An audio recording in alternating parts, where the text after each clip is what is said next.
Hi guys! Welcome to Family Plata Vlog. And for today's video, magninilupak naman tayo. So, yun, naglaga lang kami ng saging, tapos babalatan lang yan. Tapos, meron din kami ditong kinayod na nyug kasi kailangan yan yung gata niya para mas masarap yung nilupak na gagawin natin mamaya.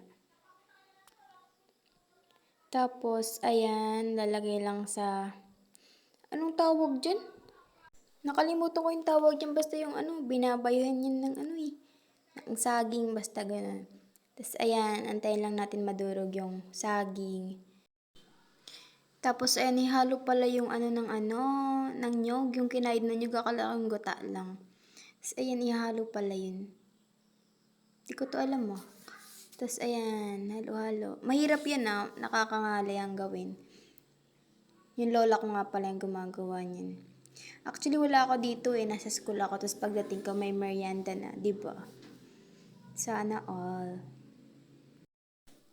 Aantayin lang pala natin mag-combine yung mga hinahalo-halo dyan para hindi siya iba kainin. Tapos ayan, let's add sugar para may lasa naman, para matamis siya. Tapos margarine. Yung margarine ko yan ginamit pala. Yan.